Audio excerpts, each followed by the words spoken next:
and good day. My name is Jürgen Steinmetz from eTurboNews, and this is a breaking news update.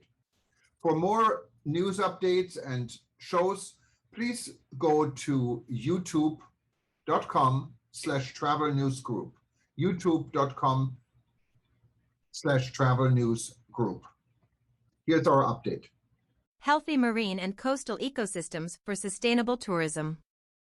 The High-Level Panel for a Sustainable Ocean Economy, Ocean Panel, is a unique global initiative by SURV's world leaders that are working to build momentum toward a sustainable ocean economy in which effective protection, sustainable production, and equitable prosperity go hand in hand. By enhancing humanity's relationship with the ocean, bridging ocean health and wealth, working with diverse stakeholders, and harnessing the latest knowledge, the Ocean Panel aims to facilitate a better, more resilient future for people and the planet.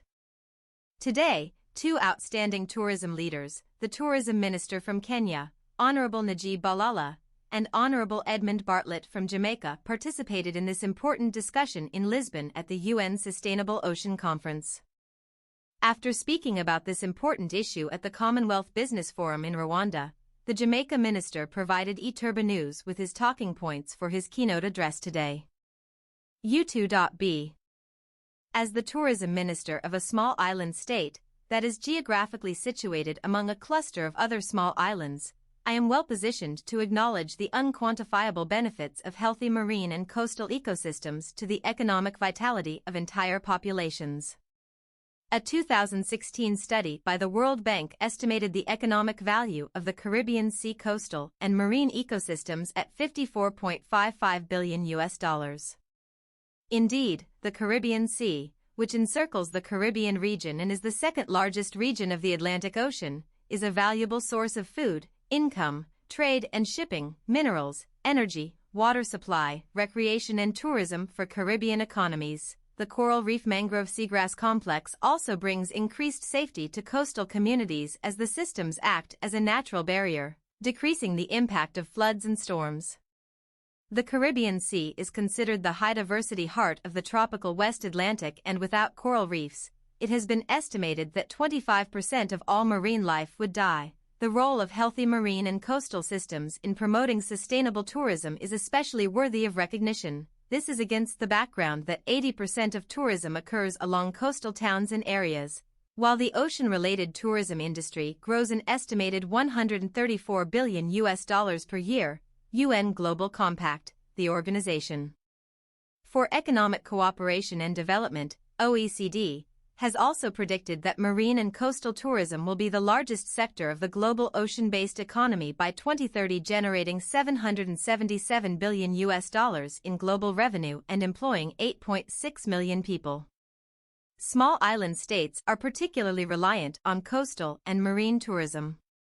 It constitutes the largest economic sector for most small island developing states and many coastal states. In the Caribbean, for example, the industry accounts for a quarter of the total economy and a fifth of all jobs. Admittedly, marine and coastal ecosystems are also threatened by tourism development. The areas that attract tourists have been coming under increasing pressure from the damage and pollution caused by tourist facilities and the supporting infrastructure. At the same time, the impacts of climate change, overfishing, and other unsustainable practices, and even some marine tourism activities damage marine ecosystems, such as coral reefs that are vital to maintaining ecological diversity and regulating climate. The United Nations, for example, has estimated the cost of reduced tourism due to coral bleaching at $12 billion annually. To promote a sustainable ocean economy and push back against the various threats to healthy coastal and marine ecosystems, ocean action is urgently required as ocean health continues to rapidly decline.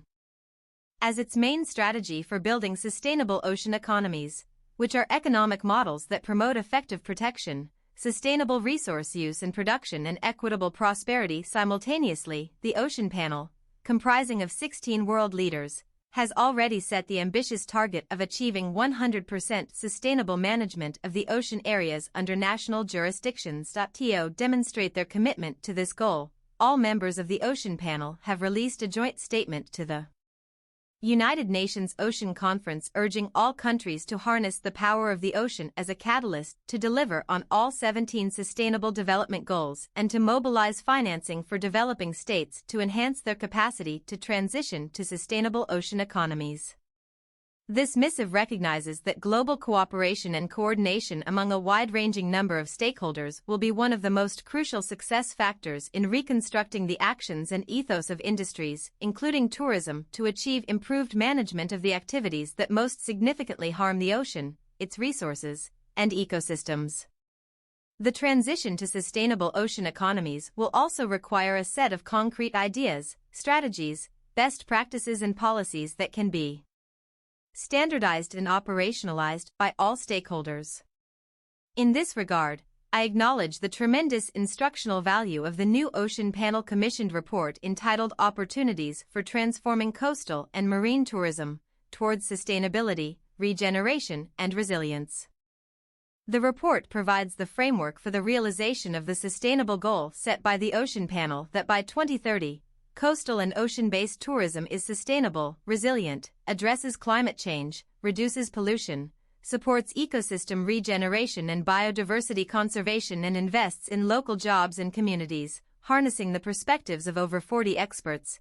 This toolkit constitutes an unprecedented body of information on sustainable coastal and marine tourism. It engenders a comprehensive understanding of marine and coastal tourism across the world, showcasing the global scale and impact of the opportunities and benefits that can be realized by transforming the coastal and marine tourism industry, and why contribution to the report focused on cruise tourism as a segment of the coastal and marine tourism industry. I underscored that this form of tourism is a major driver of economic growth and job creation in the Caribbean, especially through cruise tourism, as the Caribbean is among the world's leading ocean cruise destinations, holding over 40% of the global market share since 2017, and Jamaica, for example. The Jamaican economy earned an average of $174.5 million through cruise tourism, pre-COVID-19. At the same time, I also acknowledged that the cruise tourism industry produces a significant environmental impact. Environmentally, the impact associated with large cruises includes the emission of greenhouse gases, which contribute to climate change, and waste from ships, which causes pollution and reduces the resilience of marine ecosystems, as well as damage to fragile coastal and marine environment, including corals. A 2021 report published in the Marine Pollution Bulletin found that a large cruise liner can produce a bigger carbon footprint than 12,000 cars, while an overnight stay on board uses 12 times more energy than a stay in a hotel. Against this backdrop, it is important to balance the economic gains to be derived from the blue economy with the biodiversity conservation and the sustainable use of marine and coastal resources, as well as the social impact on coastal communities. To reduce its environmental impact, the cruise industry needs to continue to accelerate gains in 4 key areas: controlling emissions, sewage treatment, fuel efficiency, and recycling. While admittedly, the cruise tourism industry has recently demonstrated a much stronger commitment to maritime environmental protection and responsible tourism, with policies often exceeding those required by law.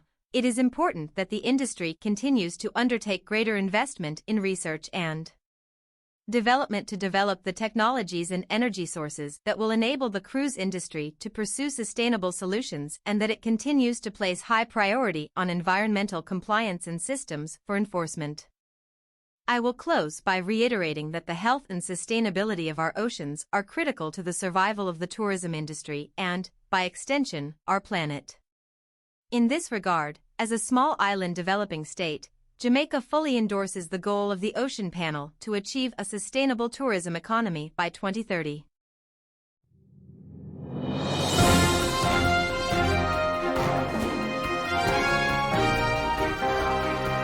Thank you for listening to our news update. There's more on youtube.com/travel news group, or you can read us, of course, in going to our news portal at eTurboNews.com or travelnews.online.